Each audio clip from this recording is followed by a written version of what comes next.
Every time you swipe your debit card, there's a moment most people never think about. A brief exchange of data between your card and a machine.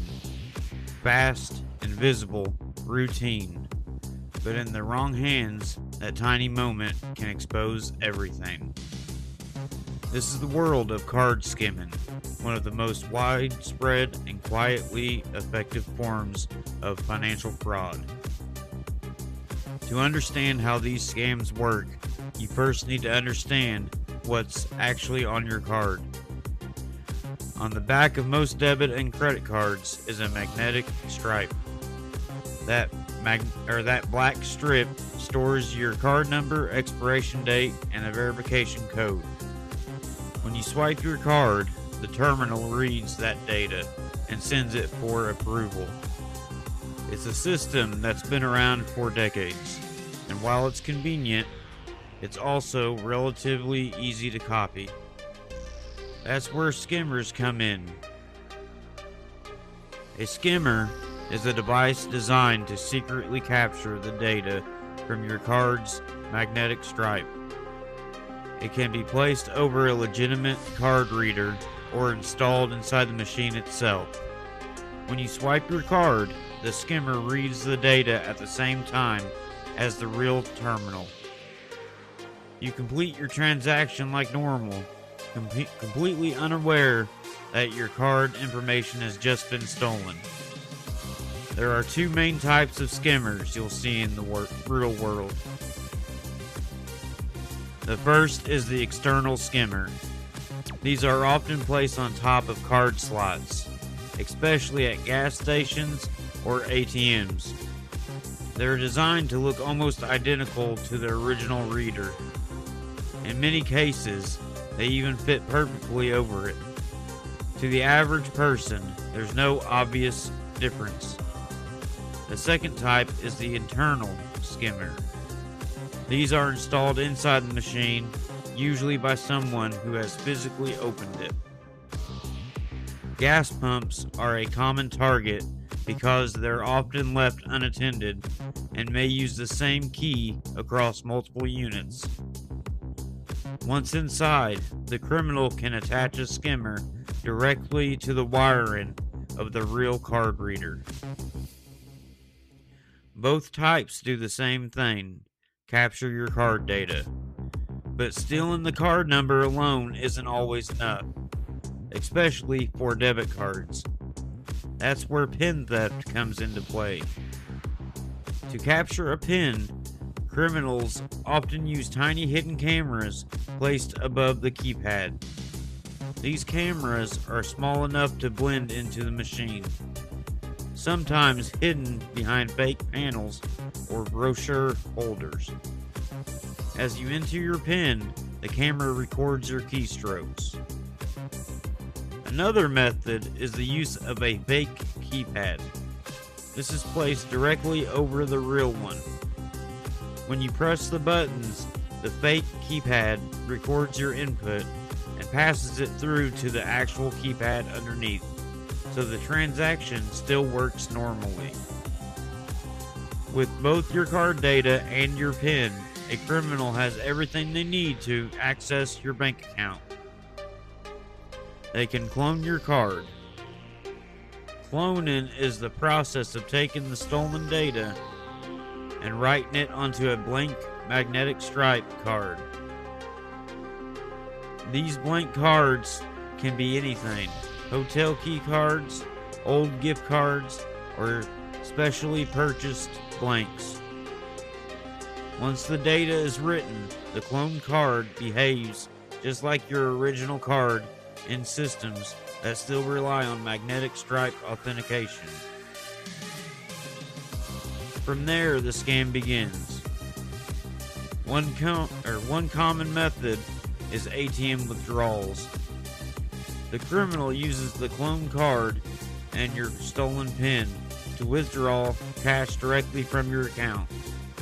This can happen quickly, often before you even realize anything is wrong. Another method is point-of-sale fraud. The cloned card is used at stores that still accept swipe transactions.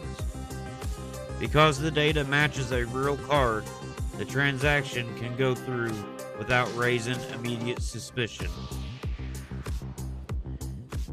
In some cases, stolen card data is sold online.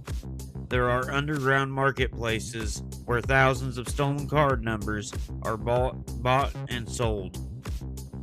Buyers then use that information for fraudulent purchases,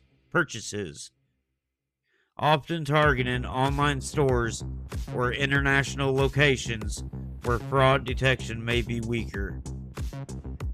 As technology has evolved, so have these scams. Chip-enabled cards, also known as EMV cards, were introduced to make cloning much more difficult. Unlike magnetic strips, the chip generates a unique transaction code every time it's used. This means that even if someone captures the data from a chip transaction, they can't reuse it to create a working clone in the same way. But criminals adapted. Instead of traditional skimmers, they began using devices called shimmers. A shimmer is a thin, flexible device inserted into the card slot. It sits between your card and the internal reader. When you insert your card, the shimmer intercepts communication between the chip and the terminal. While it can't fully replicate the chip's security, it can sometimes capture enough information to enable certain types of fraud, particularly in systems that fall back to magnetic strip processing.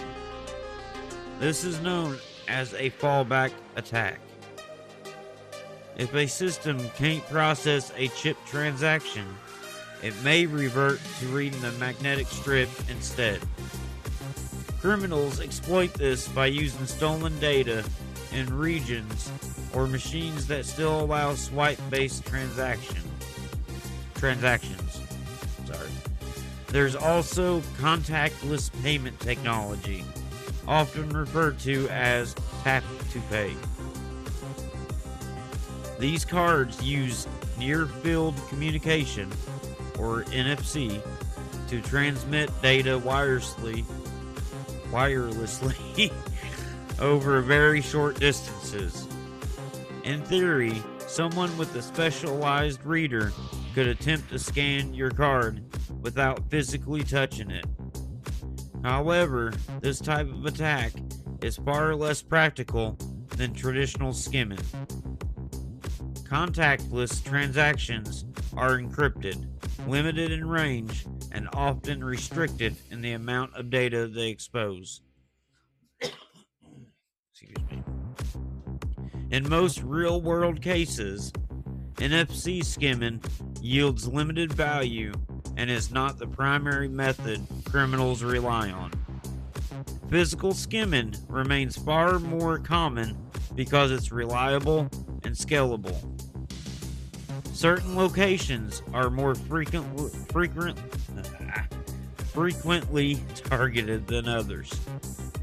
Gas stations are one of the biggest hotspots. Many pumps are located outside, away from direct supervision,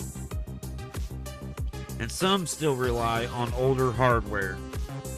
If the cabinet isn't properly secured, it can be opened and tampered with.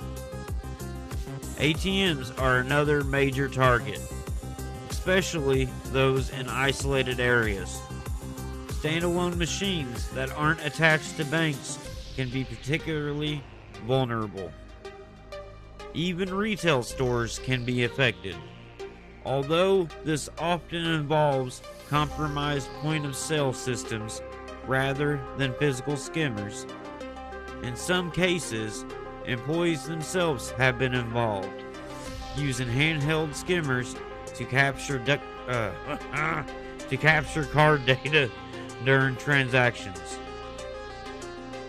So how do you protect yourself? The first step is awareness. If you're using a card reader, take a quick look at it. as anything seem loose or out of place. External skimmers are often attached over the original slot and may feel slightly different. If something doesn't feel right, don't use it. When entering your PIN, cover the keypad with your hand. Even if there's a hidden camera blocking the view, prevents it from capturing your input. Whenever possible, use chip or contactless payments instead of swiping. These methods are more secure and significantly harder to clone. Mobile payment systems add another layer of protection. When you use a digital wallet, your actual card number isn't transmitted. Instead, a unique token is used for each transaction. Even if that data is intercepted, it can't be reused in the same way as traditional card information.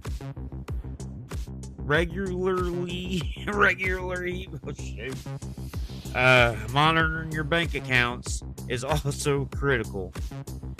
Fraudulent transactions often start small, sometimes just a few dollars. To test whether the card is active, catching these early can prevent larger losses.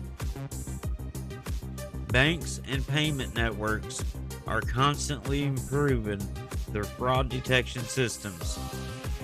Unusual spending patterns, location changes, and transaction anomalies can trigger alerts or automatic blocks.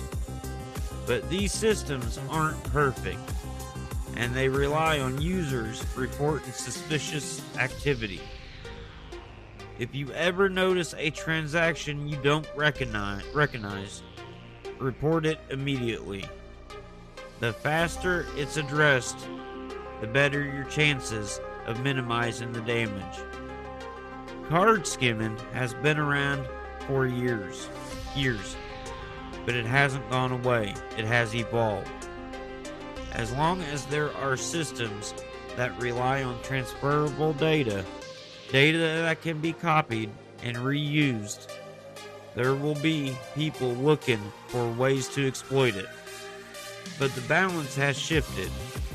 Security is improving.